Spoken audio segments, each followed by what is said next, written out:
Assalamualaikum warahmatullahi wabarakatuh. Alhamdulillahilladzi bi ni'matihi tatimmus shalihat. Wassalatu wassalamu ala sayyidis sadati wa ala alihi wa ashabihi ahlil fadaili wal karamat. Subhanaka la ilma lana illa ma 'allamtana innaka antal alimul hakim. Rabbi shrah li sadri wa yassir li amri wahlul 'uqdatam min lisani yafqahu qawli. Alim ulama, sedik pandai, tokoh masyarakat, hadirin hadirat, muslimin muslimat, yang besar tak dihimbau gelar, yang kecil tak disebut nama. Insyaallah kita semua dimuliakan Allah Subhanahu wa taala. Amin ya rabbal alamin. Ada seorang laki-laki bernama Abdus Syams. Abdu hamba, Syams matahari. Ada laki-laki bernama Abdul Muttalib. Abdu hamba, Muttalib nama orang. Abdul Muttalib hamba si Muttalib. Ada laki-laki nama Abdul Ka'bah. Abdu hamba, Ka'bah, Ka'bah. Abdul Ka'bah hamba Ka'bah. Ini tiga-tiga ini nama orang jahiliyah. Abdul Muttalib hamba budak sahaya Muttalib. Abdul Ka'bah hamba Ka'bah. Abdus Syams hamba matahari. Maka ketika Islam datang, dirubahlah nama-nama ini menjadi Abdullah, Abdul Rahman, Abdul Rahim, Abdus Somad. Maka si Abdus Syams hamba matahari tadi, kampungnya nun jauh di sana dari Yaman. Makkah di tengah, Yaman di bawah, Syam di atas. Musim dingin pergi ke Yaman, musim panas pergi ke Syam. Itulah perjalanan orang kafir Quraisy. Liila fi Quraisy, perjalanan orang Quraisy. Ila fihim rihlatasy syita'i was-shaif. Perjalanan syita musim dingin ke Yaman, was-shaif musim panas ke negeri Syam. Lupa pula ayat. Ila fihim rihlatasy syita'i was-shaif falyabudu rabb hadzal bait. Hendaklah mereka beribadah kepada Allah, bukan kepada bait. Rabb hadzal bait, Rabb pemilik, pencipta, pemberi rezeki, pelindung. Rabb hadzal bait. Falya'bud rabb hadzal bait. Siapa dia? Allazi at'amakum min ju', yang memberikan makan ketika mereka lapar. Wa amanahum min khauf, dan memberikan rasa aman ketika takut. Zahir batin, usus zahir, maka mesti diisi dengan zahir. Usus yang lapar mesti diisi dengan zahir, dikasih dia makan nasi uduk, ayam penyet, ayam pop, ayam patah, ayam sungsang, ayam mati. Tapi rasa takut tak bisa diisi dengan makanan. Rasa takut, rasa cemas, rasa ngeri, itu tak bisa diisi dengan makanan, diisi dengan keyakinan kepada Allah Subhanahu wa ta'ala. Maka kalau kau ada rasa lapar, makanlah. Tapi kalau kau rasa takut, jangan makan. Karena kalau kau takut, makan, takutmu tak hilang. Falyabudu rabb hadzal bait, beribadah kepada Allah. Lalu kemudian siapa dia? Allazi at'amakum min ju'. Kalau kau lapar, zahir, tampak makanan, dia yang ngasih. Wa amanahum min khauf. Kalau kau cemas, kau takut, kau sedih, kau galau, kau gundah gulana, Allah Subhanahu wa ta'ala. Maka yang paling besar matahari. Falamma ra'a asy-syamsa bazighatan qala hadza rabbi. Ketika menengok matahari terbit, dia berkata, inilah Tuhanku. Hadza akbar, ini yang paling besar. Bintang kecil, matahari paling besar, inilah Tuhanku yang menghidupkan aku, yang memberi aku makan. Maka diberi nama Abdus Syams, hamba matahari. Datanglah dia ke kota Al-Madinah Al-Munawwarah tahun ke-7 Hijrah. Akhir sesudah Nabi mau meninggal. Lalu kemudian masuk Islam, bersyahadat di hadapan Nabi, dirubah Nabi namanya menjadi Abdurrahman. Nama ayahnya Sakhar, nama kampungnya Daus di Yaman. Nama lengkapnya Abdurrahman bin Sakhar Ad-Dausi Al-Yamani. Tahun 7 masuk Islam. Tahun 8, tahun 9, tahun 10, tahun 11. Lebih kurang 3 tahun saja bersahabat. Sama-sama makan sama Nabi, sama-sama perang sama Nabi, sama-sama salat sama Nabi, sama-sama tahajud sama-sama Nabi, sama-sama berjalan sama Nabi. Dan akhirnya perpisahan itu tiba, maka dia pun berpisah dengan Nabi Muhammad sallallahu alaihi wasallam. Tapi dalam 3 tahun hidupnya pernah dia bersama dengan Nabi. Kita jauh jarak kita dengan Nabi 1438 tahun yang lalu. Tak bisa kita dengan Nabi. Paling-paling ziarah ke depan makam Nabi.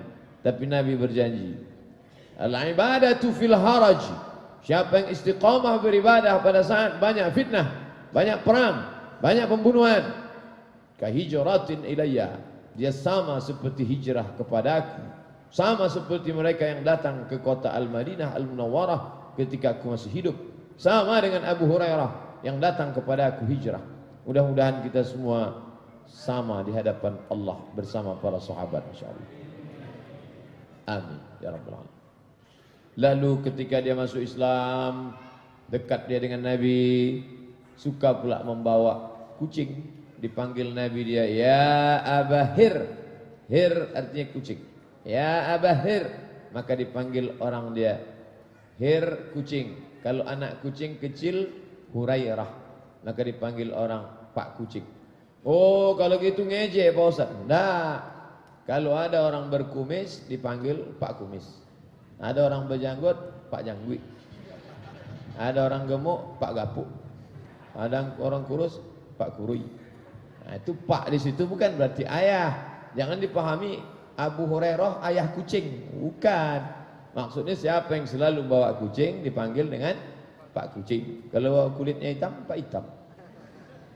Jadi bapak di situ bukan berarti ayah, menunjukkan bahwa itu panggilan-panggilan.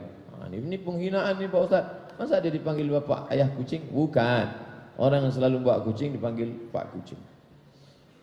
Abdurrahman bin Sakhar Ad-Dausi. Lalu kemudian suatu ketika Nabi sallallahu alaihi wasallam bersabda, apa kata Nabi?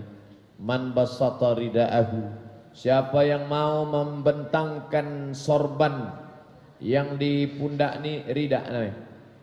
Saya tak pakai rida, biasa saya pakai. Siapa yang mau membentangkan sorban yang ada di tengkuk ini, diletakkannya di atas pasir, hatta ulqi maqalati hadza, sampai aku menyampaikan hadis ini, maka dia tidak akan lupa apa yang dia dengar dari aku untuk selamanya. Siapa yang mau membentangkan sorbannya ke atas pasir, duduk aku di atasnya, kata Nabi. Setelah itu dia tidak akan lupa. Berlomba-lomba sahabat dan yang lebih dahulu Abu Hurairah radhiyallahu anhu. Dibentangkannya sorbannya, duduk Nabi di atas. Setelah Nabi menyampaikan hadis, Nabi pun bangkit, digulungnya balik. Maka sejak itu kata Abu Hurairah mengaku, aku tak pernah lupa apa yang aku dengar dari Nabi Muhammad sallallahu alaihi wasallam. Itulah mengapa di antara para sahabat Nabi, dia yang paling banyak hafalan hadis, 5.374 hadis. 5.374 hadis. Ini dipermasalahkan oleh sebagian orang otak-otak bekudis dari kalangan sepilis. Mana mungkin orang bisa 3 tahun bersahabat dengan Nabi hafal 5.374 hadis. Sedangkan Abu Hurairah berkawan sama Nabi di Makkah 13 tahun, di Madinah 10 tahun, 23 tahun, tak sampai 200 hadisnya. 23 tahun berkawan sama Nabi, tak sampai 200 hadisnya. Tiba-tiba ini cuma 3 tahun, bisa 5.374, kok bisa begitu? Saya kasih ilustrasi. Saya punya tetangga, ya, dia berkawan sama saya sejak kami main patuk lele. Sejak kami main ngejar layang-layang, sampailah sekarang berkawan. Paling hafal dia 2 hadis. Karena berkawan saja. Tapi ada mahasiswa anak Malaysia, pengajian saya subuh di An-Nur, datang dia. Kajian nanti duha, datang dia. Kajian zuhur, datang dia. Kajian asar, datang dia. Kajian maghrib, datang dia. Kajian isya, datang dia. Qiyamul lail, tahajud malam, datang dia. Satu hari dihafalnya 10 hadis. Maka satu tahun dia sudah hafal 3.600 hadis. Kalau mahasiswa satu hari bisa dihafal 10 hadis, satu tahun 3.600 hadis. Apakah tak mungkin Abu Hurairah bisa menghafal 5.374 hadis selama 3 tahun? Oh iya ya. Makanya dipakai, kalau punya otak dipakai. Ini otak dimasukkan ke helm. Pakailah. Jadi andai tak percaya mukjizat pun, kalau ada kau sekuler, liberal, materialisme, tak percaya kepada mukjizat, tetap masuk akal. Tetap juga dia berkata, aku tak percaya. Mana mungkin orang bisa hafal 5.374 hadis. Terbukalah berita bahwa Mossad, agen Israel, akan menyerang Mesir. Diberitakan oleh koran Mesir. Heran Mossad, loh kok bisa Mesir tahu cerita kita akan menyerang, padahal detektor logam tidak mungkin bisa masuk ke kem-kem tentara Israel. Sekecil apapun logam, tet, buka ikat pinggang, sudah buka, tet, buka lagi, jarum pentol, sudah, gunting, sudah, tetap juga bunyi. Rupanya ada baut di lutut. Saking tajamnya detektor tadi.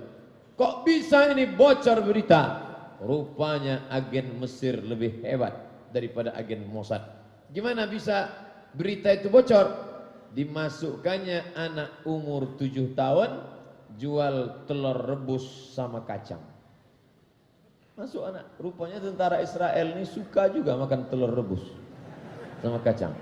Beritanya saya baca di harian Ahram Mesir waktu masih kuliah. Cerita nostalgia dulu bagaimana bocornya berita agen Mossad akan menyerang Mesir. Waktu itu Israel sudah menguasai provinsi Ismailiyah. Tiba-tiba mereka tahu, loh kok bisa tahu? Rupanya anak umur 7 tahun tadi super jenius.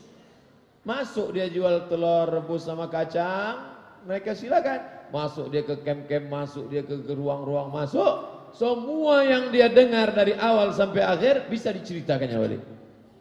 Dan itu kalau yang tak percaya, coba buka tes IQ anak jenius yang di youtube.com. Okay. 537 CCQQWW 52381881133882217QQ CCWW. Bisa diulangnya balik. Coba buka nanti. Kok kami tak pernah? Buka lah sekali-sekali. Tengok bagaimana. Jadi ternyata anak-anak jenius itu ada. Dan 2 hujah cukuplah menjadi jawaban bagi orang-orang yang tak percaya tentang hafalan hadis Abu Hurairah radhiyallahu an. Dan jangan lupa, hadis itu bukan cuman cakap Nabi. Hadis itu ada 3. Ma udhifa ila Nabi sallallahu alaihi wasallam min qaulin, ucapan, au fi'lin, perbuatan, au takririn, perbuatan sahabat yang diperakui oleh Nabi. Jadi dari mulai Nabi keluar rumah, sahabat itu menunggu di bawah pokok korma, mengintai kira-kira Nabi nanti keluar kaki kanan apa kaki kiri. Begitu Nabi masuk masjid, mereka menengok bagaimana solat Nabi, bagaimana Nabi ngangkat tangan, bagaimana telunjuk Nabi. Begitulah cintanya mereka. Kalau Nabi selesai makan, bagaimana tangannya, apakah dibersihkannya dengan mulutnya apa. Nah, itu ditengok Nabi, sahabat semua. Makanya jangan bayangkan, oh kalau gitu capek sekali Nabi ngomong aja. Tidak, karena hadis bukan qauli, bukan cakap. Ada hadis qauli, bicara. Ada hadis fi'li, perbuatan. Bagaimana dia melangkah, bagaimana dia senyum, bagaimana rambutnya, bagaimana kakinya, bagaimana sorbannya, bagaimana jenggotnya, bagaimana jubahnya. Itu semua hadis juga. Dan sahabat yang berbuat sesuatu disetujui oleh Nabi, itu pun juga hadis. Apa hadis itu? Ma'udhifa lin Nabi sallallahu alaihi wasallam min qaulin aw fi'lin aw taqririn aw sifati khalqiyatin wa khuliqiyatin min ba'di bi'tsati ila wafatihi sallallahu alaihi wasallam. Itulah yang diriwayatkan oleh Abu Hurairah radhiyallahu anhu. Bagaimana sifatnya? Kana katsiral ibadah. Abu Hurairah itu ibadahnya katsir. Yusabbihu kulla yawmin 12,000 tasbihah. Satu hari bertasbih, kita hitung berapa kali dia satu hari bertasbih. 12,200,000 kali tasbih. Subhanallah, subhanallah, subhanallah, subhanallah, subhanallah. Siapa yang ingin merasakan macam tasbih Abu Hurairah, besok buat 12,000 kali.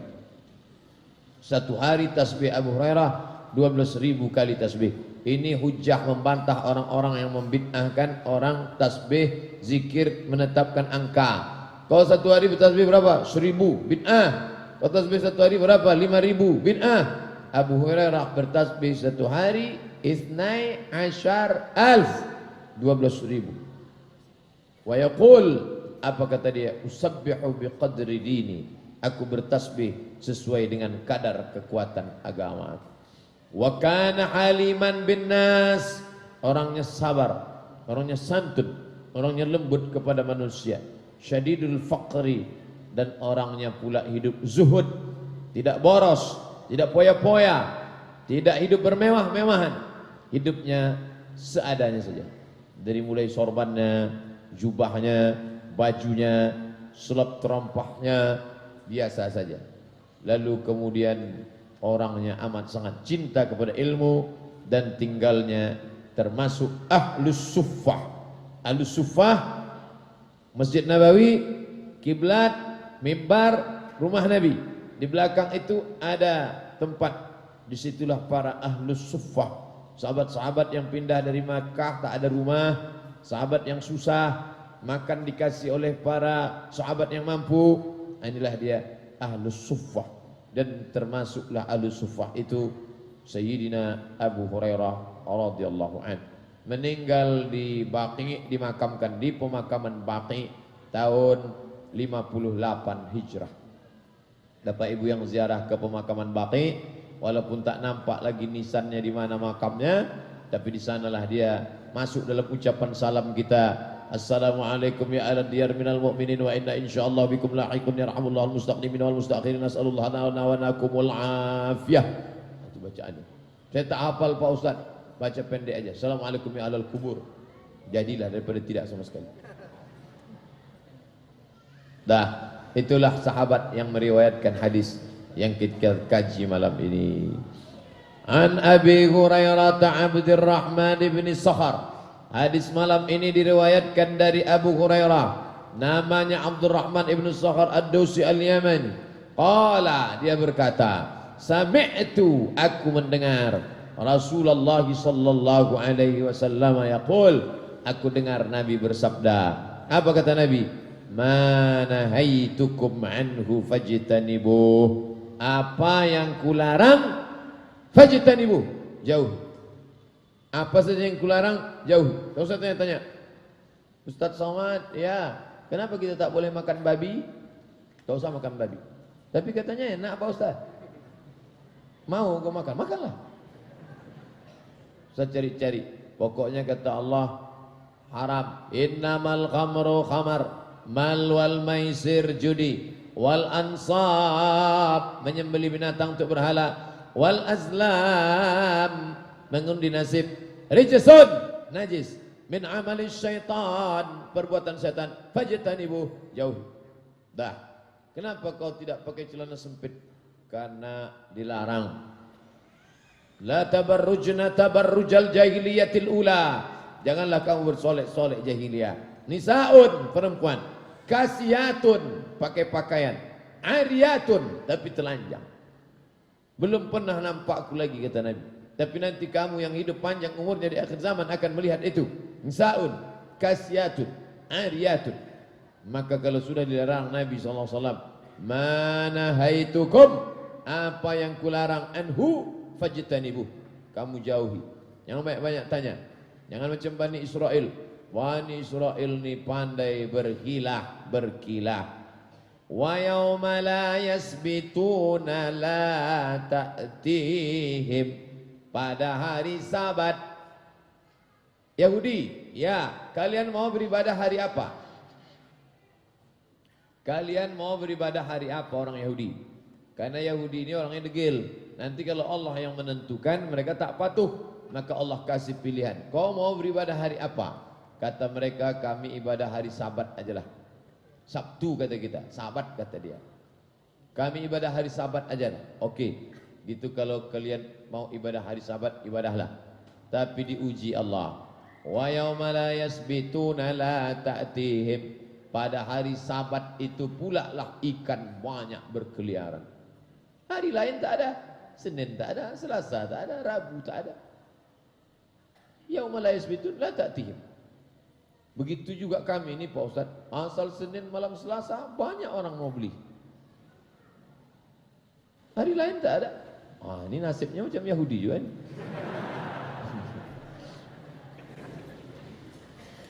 Jadi kalau sudah dilarang, hari Sabtu kalian jangan nangkap ikan. Hari Sabtu itu ibadah. Berkilahlah otak Yahudi tadi. Gimana caranya? Digalinya lubang kolam di dekat pantai. Gali pagi hari Ahad itu sebelum pergi beribadah kepada Tuhan, digalinya lubang dekat pantai. Habis itu dia pergi. Tentu datang air pasang. Pas datang air pasang, naik ikan pun masuk ke kolam. Datanglah Nabi Yahudi mengecam mencela. Kenapa kalian menangkap ikan? Allah kan sudah janji hari Sabtu supaya beribadah. Kenapa kalian menangkap ikan? Apa kata mereka? Kami tak ada nangkap ikan. Ikan tu masuk sendiri ke dalam. Mana ada kan? Kami cuma gali tadi pagi. Pasti air pasang masuk dia ke dalam. Nanti pas sore, ini. Jadi kalau ada yang model begini, ini otak-otak Yahudi.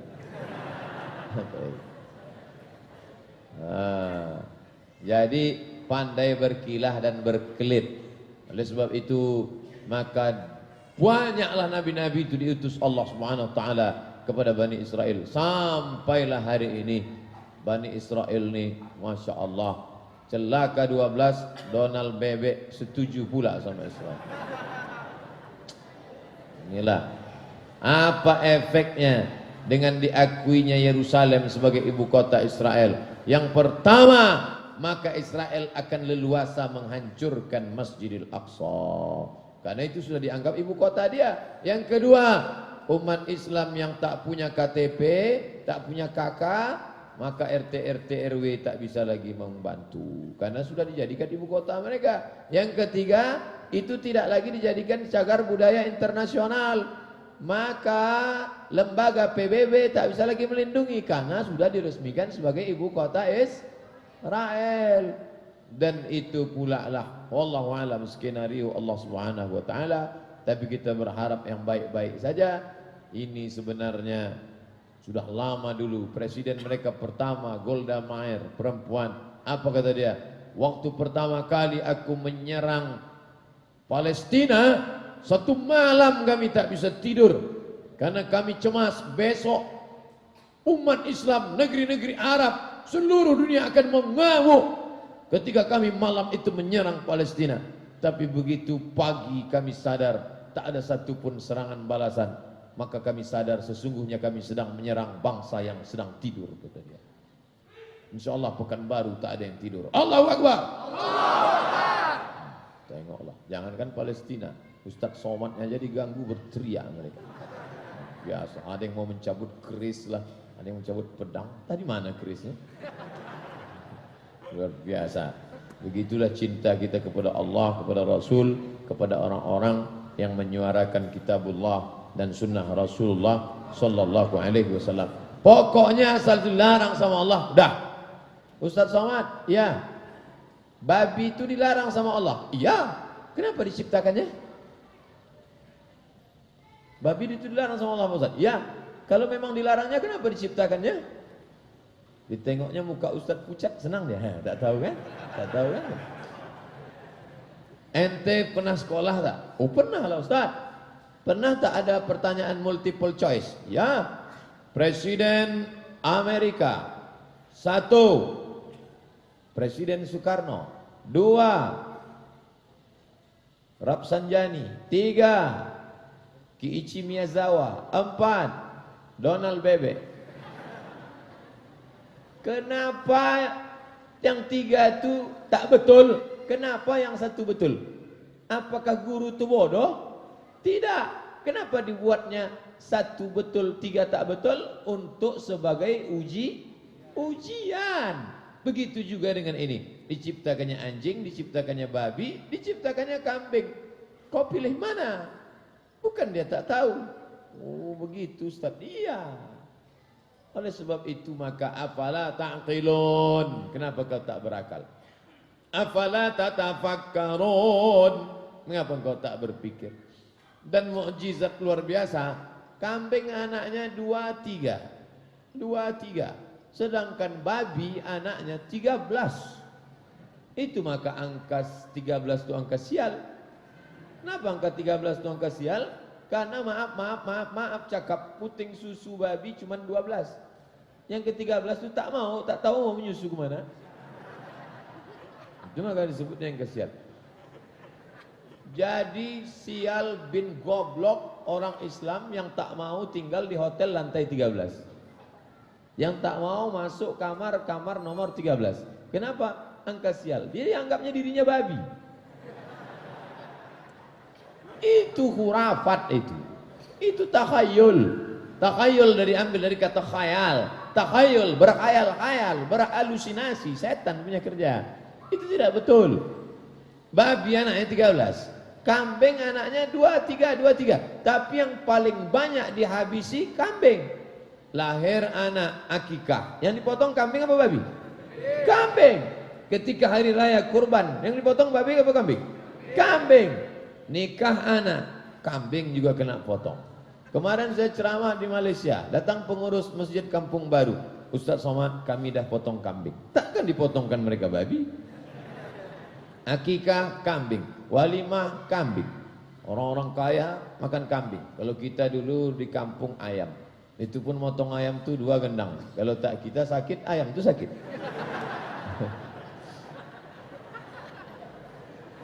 Tapi walaupun babi ini banyak, kambing sedikit dan objeknya banyak, tapi kambing tetap tak pernah punah. Belum ada punah kambing. Pernah tak Bapak Ibu pergi ke kampung?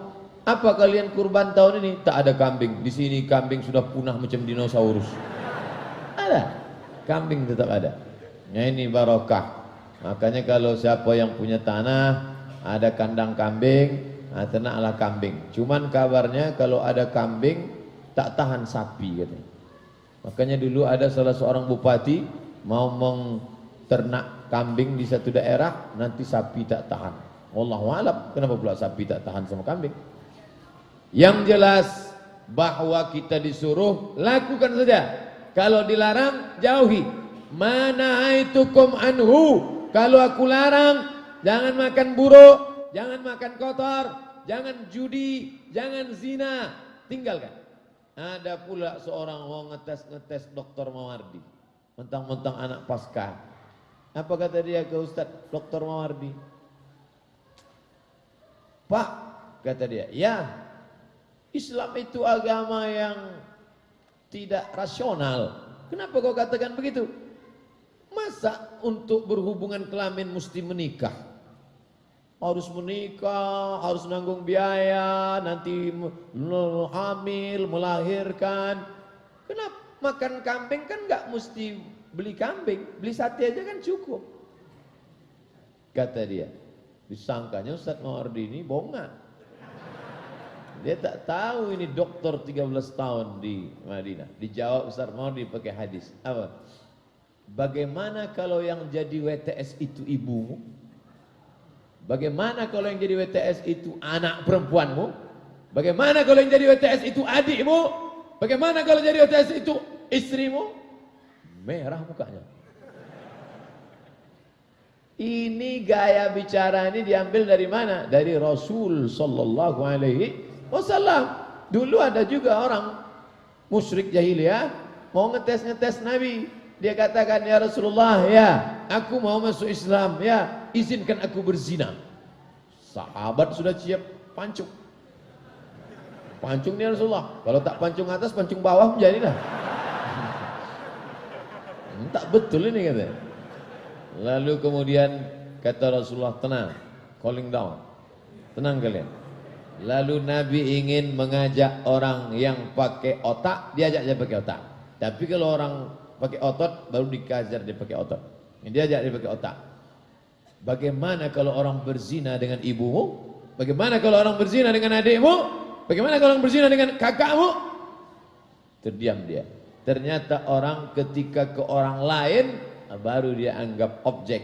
Padahal dia punya perempuan yang dekat-dekat dengan dirinya.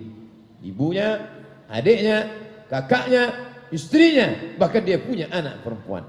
Maka saya sampaikan di lokal, di kelas, kalian jangan kalian ganggu-ganggu itu mahasiswi-mahasiswi itu. Mereka itu adik kalian, mereka itu kakak kalian. Bagaimana kalau kakak kalian diganggu? Bagaimana kalau adik kalian diganggu? Saya tak ada kakak saya perempuan, Pak. Nah, ini Yahudi ini.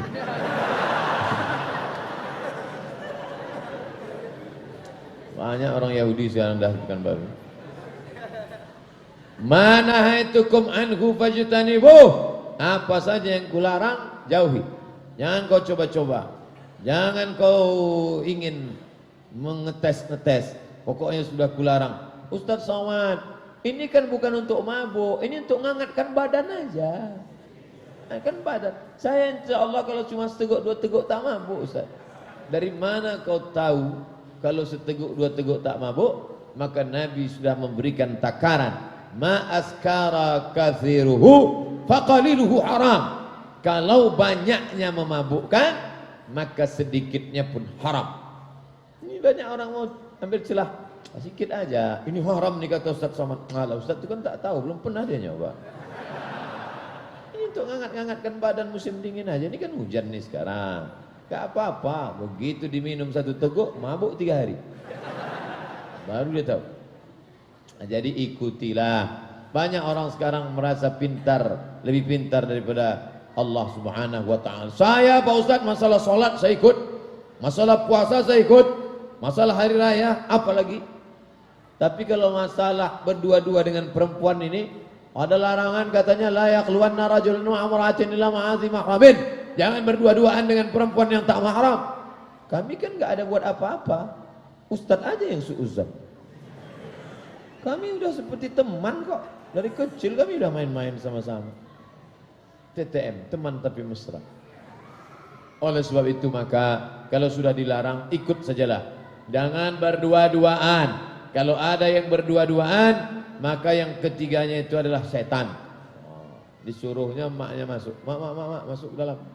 Ini aku dan pacarku, mak kalau bertiga setan nih. Padahal maksudnya jangan kau berdua-duaan. Kalau kau berduaan akan datang setan menggoda. Berzinalah kalian, berzinalah kalian, berzinalah kalian, berzinalah kalian. Pokoknya saya sudah dilarang Allah Subhanahu wa taala, jangan sok tahu, jangan sok hebat, jangan sok mantap, jangan sok paten. Mana haitukum anhu, apa yang kularang, fajtanibu. Diambil dari kata ijtanibu, jauhi, jauhi, jauhi, jauhi. Apapun dia jauhi. Baik masalah dosa zahir maupun dosa batin, bukan batil. Batin. Dosa zahir mana? Khamar, dosa zahir. Sabu-sabu, dosa zahir. Mix-mix, dosa zahir. Karsbek, dosa zahir. Putau, dosa zahir. Kopi, dosa zahir.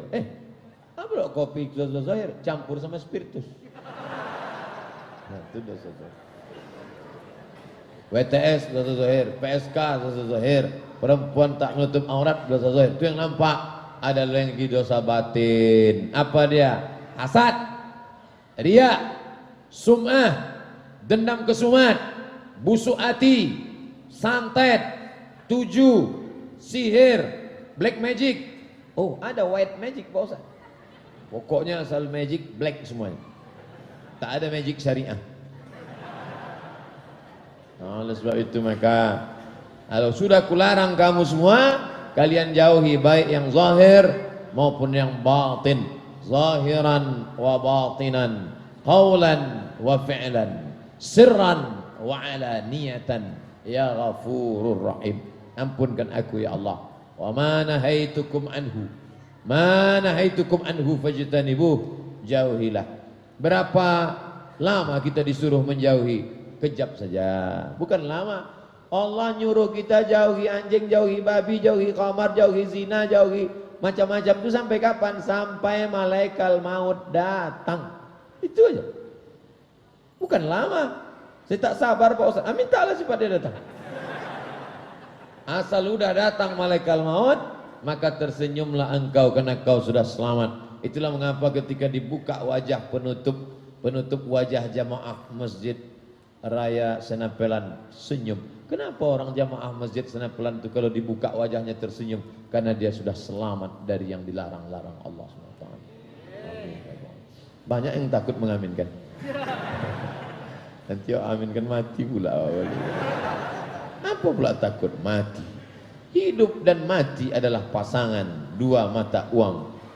Kalau cuma ada hidup tak mati, mana laku duit? Pasangan hidup mati, pasangan ganteng jelek, pasangan cantik lapu. Maka siap cantik, siap keriput, siap ganteng, siap tua, siap muda perkasa, siap lumpuh. Maka siap hidup juga siap mati. Jangan takut mati. Tapi jangan pula gara-gara kita udah jangan takut mati, balik dari sini tak ada nengok lampu merah lagi. Prit. Kenapa kau tak tengok lampu merah? Kata Ustaz Somad, kalau tak mati Pak Polisi. Sasek Ustaz doang. Manaitukum anhu. Apa yang kularang, fajtanibuh, jauhilah. Suuzon jauhi. Suuzon jauhi. Kalau kita ragu betul, tanya dia. Tanya baik-baik dekat-dekat. Ustaz, ya, aku takut suuzon. Ada yang mau kutanya nih Pak Ustaz ya. Apa namanya? Ustaz kenapa gondrong? Oh gitulah, jangan tulis di WA. Jangan tulis. Saya mau pergi umroh. Nanti habis tahallul baru gundul habis. Masa bayar 15 rial rambut pendek? Rugi lah. Oh, panjang kan terasa dia kerja. Itu maka dia tanya dulu. Yang suuzon. Ya ayyuhalladzina amanu, hai orang beriman, ijtanibu katsiran minadh-dhann. Jauhilah sangka-sangka. Ini dosa batin. Kalau dosa zahir banyak orang selamat. Dosa zahir insyaallah banyak orang selamat. Saya kalau sudah duduk sama anak-anak muda, jamaah-jamaah, asal lewatlah perempuan agak membuka aurat, tunduk mereka semua. Takut dia dosa zahir, tunduk. Saya pula menengok. Takut mereka. Insyaallah kalau dosa-dosa zahir banyak kita selamat. Tapi dosa batin, berbisik-bisik. Maka kadang laki-laki ini ketika duduk di tepi jalan atau dekat pasar, astagfirullah. Kenapa bang? Rusak hatiku tadi. Apa yang abang ingat? Mantan. Lepas. Manahaitukum anhu. Apa yang kularang kamu? Fajtanibuh, jauhilah. Kita lanjutkan. Wa ma amartukum. Malam ni hadis yang ke-9. Bagi yang membawa kitab, hadis yang ke-9. Nanti selesai 40 kita satukan semua dalam satu folder 40 MP3. Terserah, download gratis di internet. Wa ma amartukum bihi, apa yang kuperintahkan, fa'falu, laksanakan. Mana yang lebih duluan, larangan atau perintah? Larangan. Kenapa larangan lebih dulu daripada perintah? Saking beratnya menjauhi larangan. Banyak yang sanggup solat tahajud, banyak yang sanggup solat ke masjid, banyak yang sanggup berzakat, tapi banyak juga yang korupsi, banyak juga yang makan riba, banyak yang sanggup ke Makkah. Artis-artis pergi ke Makkah, tapi setelah selesai balik pakai lagi baju yang belum selesai dijahit. Kata Elizabeth Taylor tukang jahit, ikolun selesai lah kecil. Tapi orang ini tak sabar, nggak apa-apa, dipakailah pergi undangan. Padahal baru balik umrah, diwawancarai sama wartawan. Loh, Assalamualaikum warahmatullahi wabarakatuh. Alhamdulillah wassalatu wassalamu ala Rasulillah Sayyidina wa maulana Muhammad ibn Abdullah wa ala alihi wa sahbihi wa man da'a bi da'watihi wastanna bi sunnatihi ila yaumi liqa'i rabbih. Siapapun ustadz yang ceramah, mau di Masjidil Haram maupun di Istiqlal, isinya cuma dua: suruh, larang. Tegah, suruh. Tegah kata orang Melayu, tegah, larang, suruh. Itulah isi agama ini. Amar ma'ruf nahi mungkar. Wa ma nahaitukum anhu fajtanibuh. Yang kularang tinggalkan.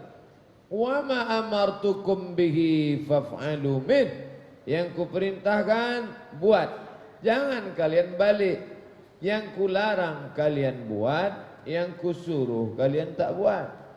Oleh sebab itu maka orang tua menasihati anak begitu juga.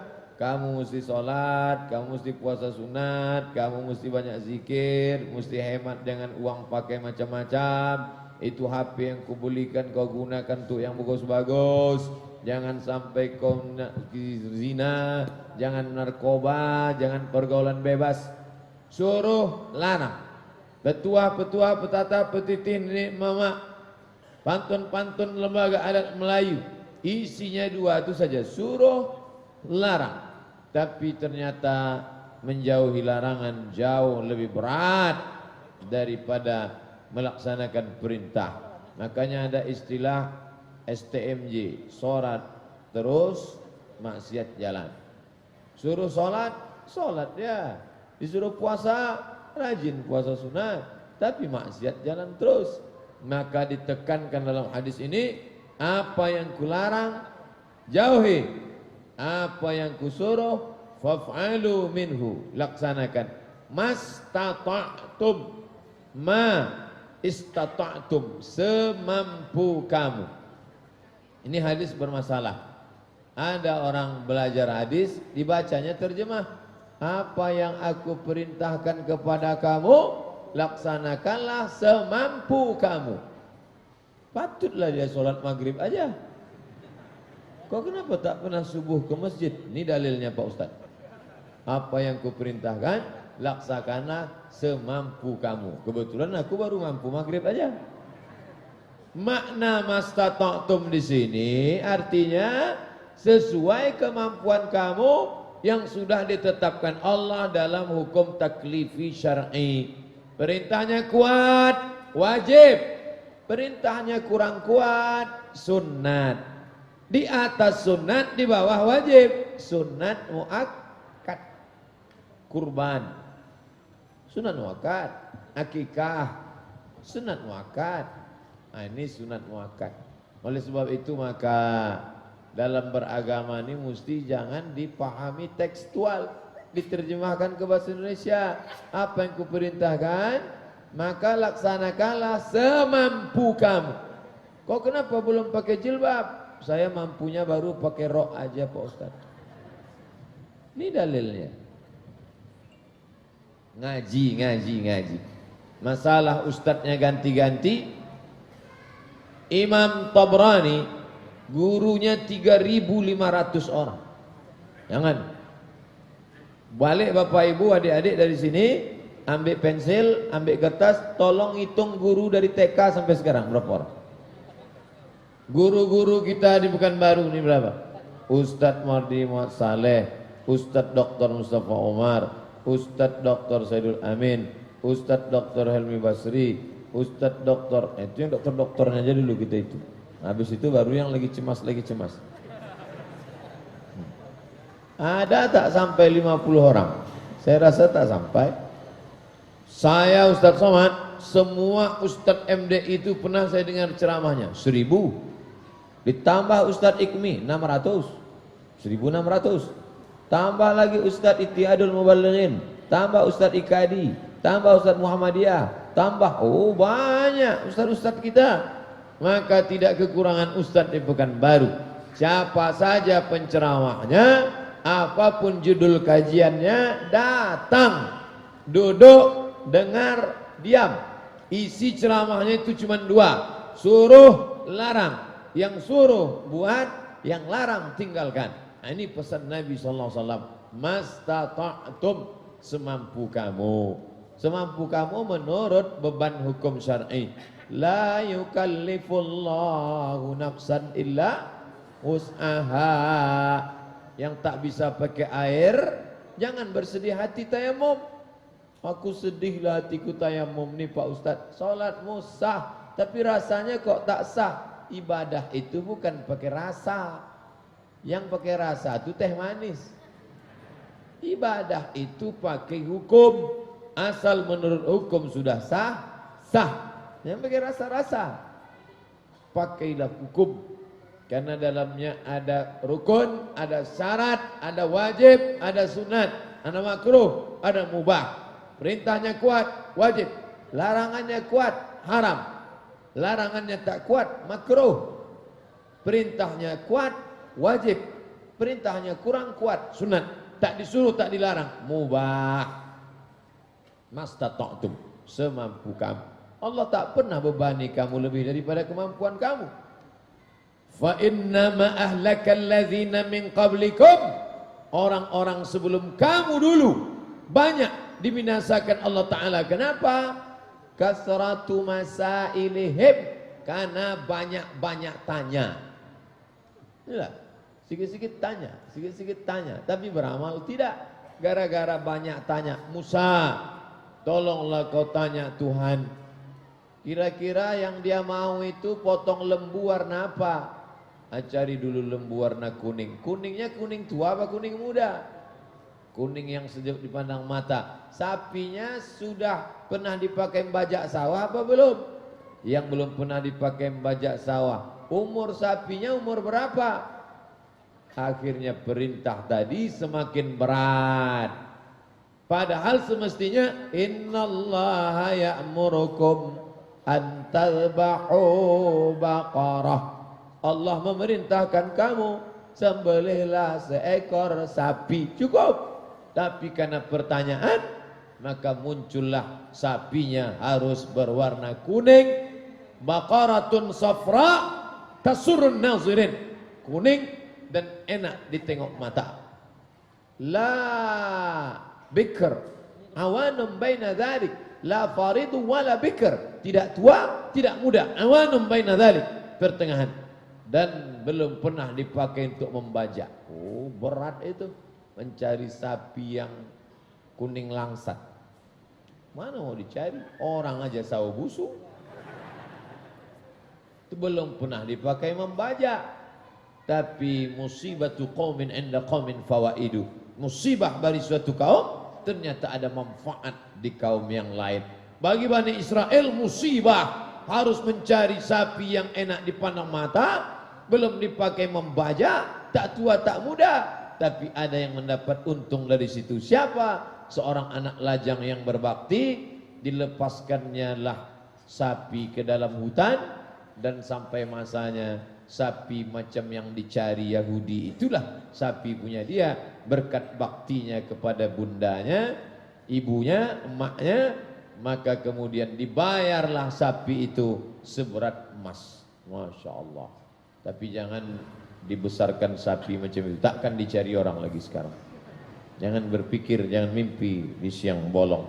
Intinya adalah apa disuruh Allah buat, apa yang dilarang Allah tinggalkan. Ustaz Somad, ya, mengusap kepala itu yang mana Pak Ustaz? Kalau menurut mazhab Syafi'i sikit aja cukup. Kalau menurut mazhab Hanafi masuk tapak tangan ke dalam.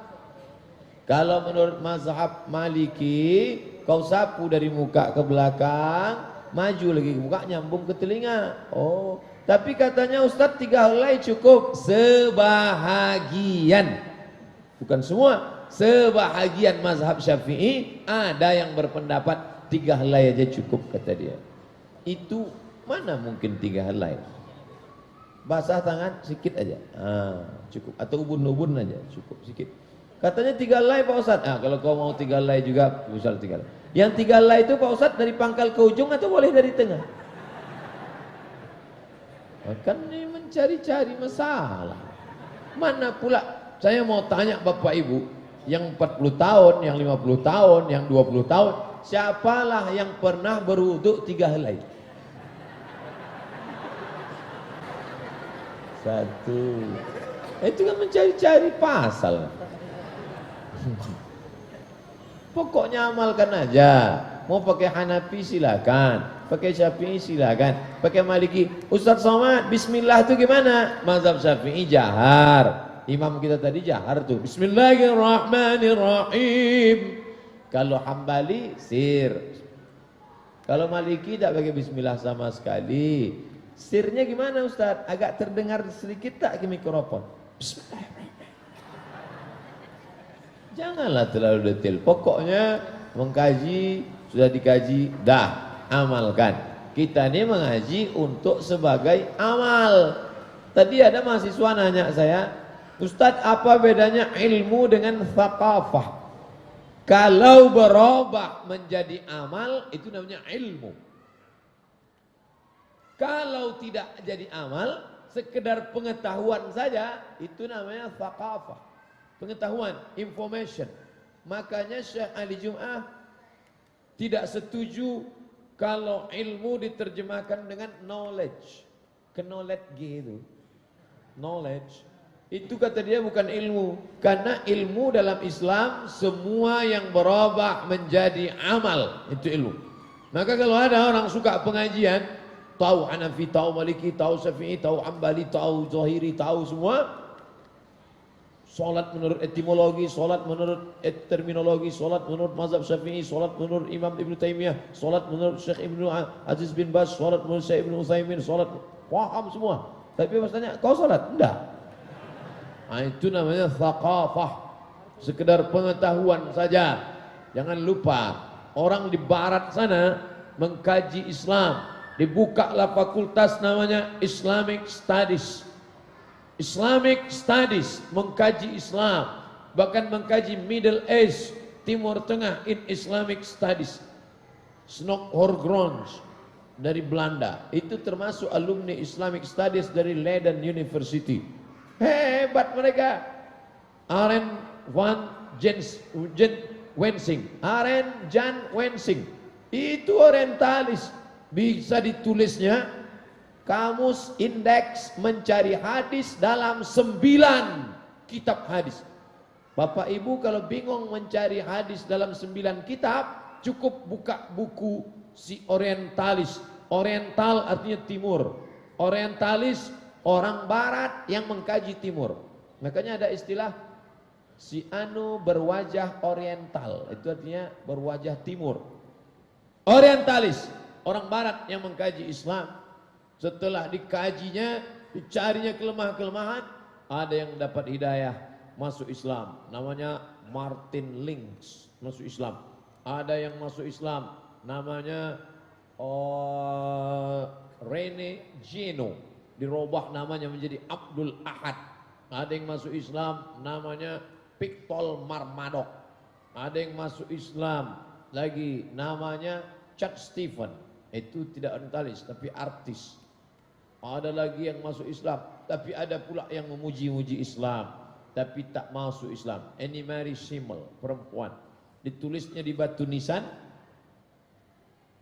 Al-insan matu, manusia itu mati. Fa'idha al-insan matu, manusia itu sebenarnya mati kata dia. Wa idha matu intabahu, ketika mereka mati, barulah mereka hidup. Kita ini sebetulnya kata dia mati semua. Tapi ketika nanti kita mati meninggalkan dunia, barulah kita hidup. Barulah kita sadar bahwa kita ini sudah di mana dan membawa apa. Ternyata rumah yang besar tinggal, kendaraan yang megah mewah tinggal, anak istri, barulah sadar, oh rupanya aku selama ini hanya bermimpi saja dan sekarang. Nah, jadi percaya dia tentang akhirat. Tapi pas ditanya, apakah kau bersyahadat? Tak pernah ditampakkannya syahadatnya depan orang banyak. Mungkin dia takut kecaman, takut dipersekusi, takut macam-macam. Tapi yang jelas kita bersyahadat di hadapan Allah. Asyhadu an la ilaha illallah wa asyhadu anna Muhammadan Rasulullah. Nah, maka kalau cerita masalah perintah dan larangan, asal diperintahkan laksanakan. Yang dilarangnya, tapi kebetulan anak bapak ibu fakultas kedokteran. Oh, semua perintah-perintah dalam Islam bisa dijelaskannya. Mantap. Kenapa mesti cuci tangan? Karena ada keringat-keringat menyebabkan bakteri, influenza, tifoid, demam. Kenapa mesti potong kuku? Karena ada telur-telur cacing di dalam kuku. Kenapa mesti kumur-kumur gosok gigi? Karena membersihkan.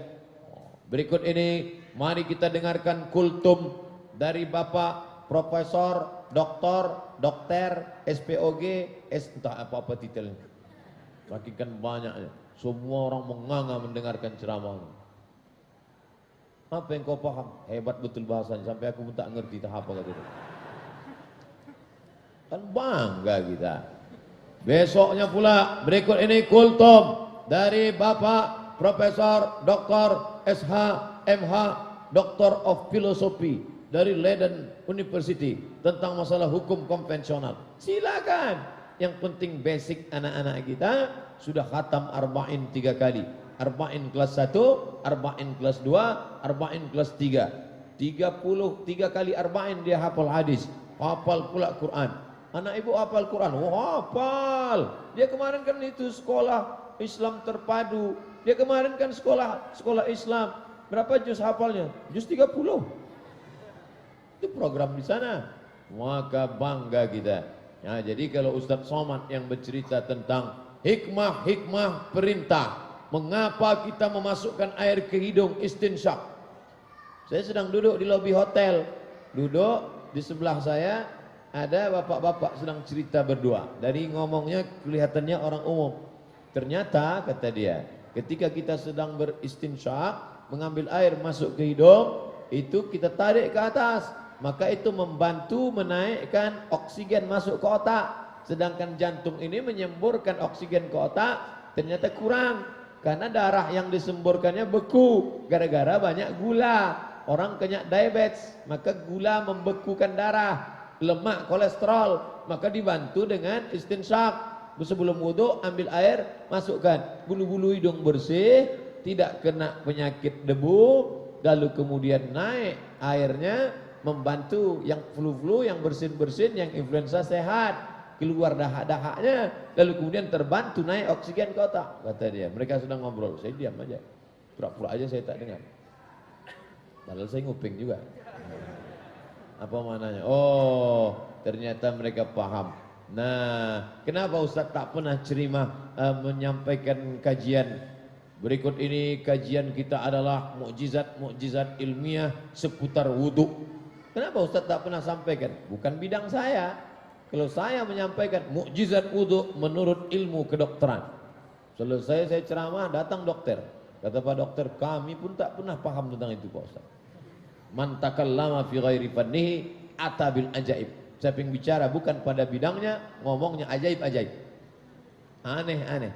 Maka saya fokus pada bidang saya saja. Tapi anak-anak Bapak Ibu yang dalam bidang medis, dalam bidang hukum, dalam bidang saintek, silakan. Geologi, ilmu bumi, antropologi, sejarah, budaya, maka dia mau menyampaikan apa hikmah di balik perintah Allah. Ini amat sangat baik untuk menambah pengetahuan. Oh, kalau gitu kami tak boleh banyak-banyak tanya Pak Ustaz. Boleh. Nanya tidak tahu, cari tahu. Boleh. Tapi sudah tahu untuk ngetes-ngetes, untuk nanya, kita tes dulu Ustaz Somad. Ustaz, gimana tentang alam malakut, alam nasut, alam lahut, alam jabarut? Tak bisa dia jawab. Nampaknya belum putih makrifat. Kulit-kulit kitab aja baru nampak. Jadi kita tanya.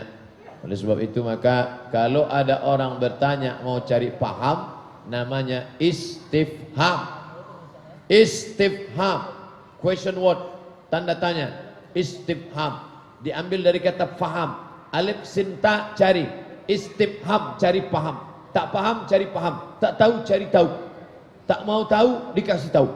Tapi ada orang mau mengetes-ngetes, mau menguji-nguji. Ustaz Somad, ya Ini pertanyaan sudah pernah saya tanyakan kepada alumni Amerika dan mereka tak bisa menjawab. Ini yang saya tanya ke Ustaz.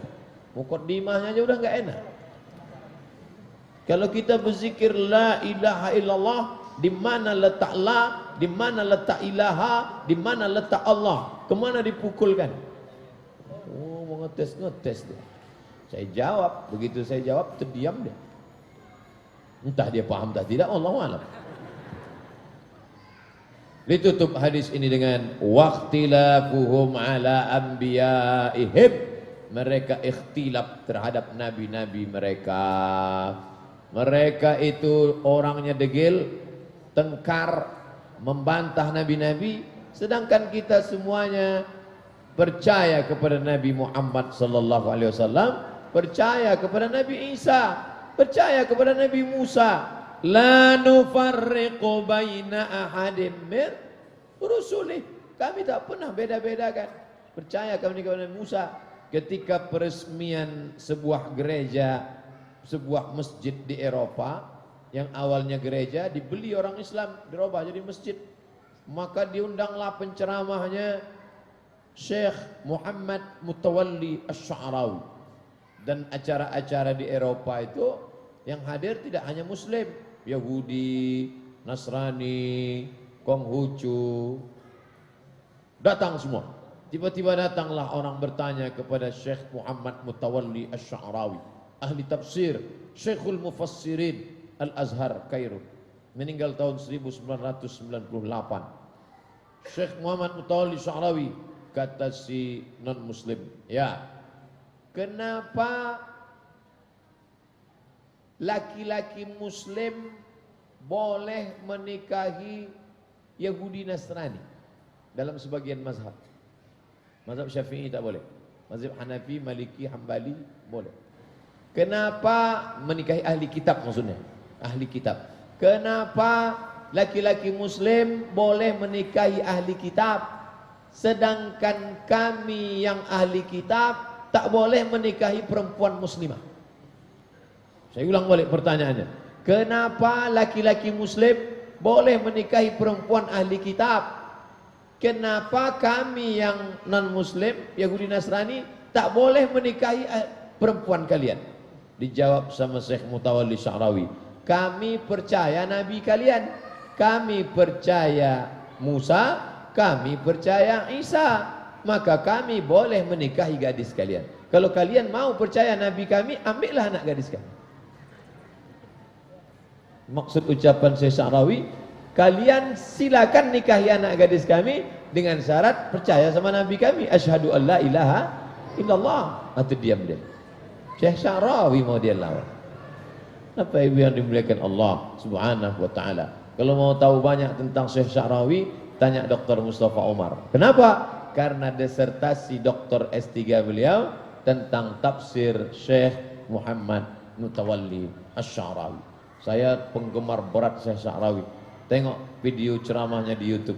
Syekh Sya'rawi umurnya 80, tapi kalau memberi ceramah bangkit semangat kita. Syekh Muhammad Mutawalli Asy-Sya'rawi cerdas, tanya jawabnya bernas. Bacalah Al-Fatawa Al-Kubra, fatwa-fatwa Syekh Muhammad Mutawalli Asy-Sya'rawi. Jadi kita tak pernah mempermasalahkan nabi-nabi dan rasul. Kita percaya kepada Adam, Idris, Nuh, Saleh, Ilyas, Ilasa, Zakaria, Musa, Yahya, Isa, Daud, Sulaiman, Ayub, Zulkifli. Kita percaya kepada Musa, kita percaya kepada Isa, kita percaya kepada Muhammad sallallahu alaihi wasallam. Yahudi percaya kepada Musa, tapi tak percaya kepada Isa. Nasrani percaya kepada Isa, tapi tak percaya kepada Muhammad. Sedangkan kita percaya kepada Musa, percaya kepada Isa, dan percaya kepada Muhammad sallallahu alaihi wasallam. Adapun kisah-kisah Israiliyat yang ditempelkan kepada nabi-nabi, maka datanglah Muhammad sallallahu alaihi wasallam membersihkan mereka, membersihkan Allah dari sifat-sifat yang tak layak. Maka kita berkata Allahu subhanahu wa ta'ala amma yasifun. Ta'ala, maha suci Allah dari sifat-sifat yang mereka berikan. Begitu juga mereka mengatakan Nabi Daud pernah naik ke atas mengintip orang mandi, lalu nampaknya istri panglimanya, dipanggilnya panglimanya supaya berperang, supaya mati nanti diambilnya istri panglima. Maka itu kisah-kisah Israeliat yang ditempelkan kepada Nabi Daud, ditempelkan kepada Nabi Sulaiman. Datanglah Muhammad sallallahu alaihi wasallam, dibersihkannya Daud. Maka ahabbus shaum ilallah, puasa yang paling dicintai Allah, puasa siapa? Puasa Daud alaihissalam. Dan Daud orangnya zuhud. Alanna lahul hadid, besi lunak. Ini besi bisa dilunakkan Nabi Daud, dibuatnya menjadi baju besi, dijualnya baju besi itulah yang dipakainya untuk makan. Maka Nabi Daud bersih dari makan syubhat, puasa sunat, dan dia berkuasa. Daud alaihissalam. Nabi datang membersihkan kisah-kisah ini. Isa dituduh mereka anak zina. Yahudi benci betul dengan Nabi Isa. Mereka katakan Isa anak zina. Datang Muhammad sallallahu alaihi wasallam mengatakan, mal masih ibnu Maryam illa rasul. Isa itu rasul. Yang mengangkat derajat Isa alaihi salam adalah Muhammad sallallahu alaihi wasallam. Maka kita tak boleh mengejek Nabi Isa. Yahudi mengejek Nabi Isa, bahkan mereka bersekongkol dengan Romawi untuk membunuh Nabi Isa alaihi salam. Maka datanglah Nabi Muhammad membersihkan tuduhan-tuduhan itu, wahyu dari Allah. 2 surat khusus untuk Isa alaihissalam. 1 atas nama ibu Nabi Isa, surah Maryam. 1 atas nama datuk Nabi Isa, surah Ali Imran. Imran punya istri namanya Hannah. Hannah punya anak namanya Maryam. Maryam punya anak namanya Isa. Imran, Hannah, Maryam, Isa. Inilah keluarga kecil. Al-Fatihah, Al-Baqarah, Ali Imran, An-Nisa. Maka di awal-awal Al-Baqarah bercerita tentang Musa, di surat yang ketiga bercerita tentang bukan cuma Isa. Matius, Markus, Lukas, Yohanes bercerita tentang Isa. Tapi kita punya kitab ini terkait dengan kajian kita, tidak ada ikhtilaf tentang para nabi. Nabi Muhammad SAW datang bercerita bukan tentang Isa saja, tapi tentang datuk dan nenek Nabi Isa. Datuknya Imran, neneknya Hannah, ibunya Maryam, dan sejarah Isa alaihissalam. Kita tak ada ikhtilaf tentang para nabi. Maka inilah hadis yang kita kaji malam ini, ditutup dengan rawahul Bukhari wa Muslim. Artinya hadis yang kita kaji malam ini ada dalam kitab Sahih Al-Bukhari, ada dalam kitab Sahih Muslim, muttafaqun alaih. Tidak diragukan kesahihannya, disepakati oleh Bukhari dan Muslim. Demikian, mudah-mudahan menjadi bekal buat kita. Terima kasih segala perhatian. Mohon maaf segala kekhilafan dan kesilapan. Ya Muhaimin ya salam, salimna wal muslimin. Ya Muhaimin ya salam, salimna wal muslimin. Bin Nabi khairil anam wa bi ummil mu'minin. Bin Nabi khairil anam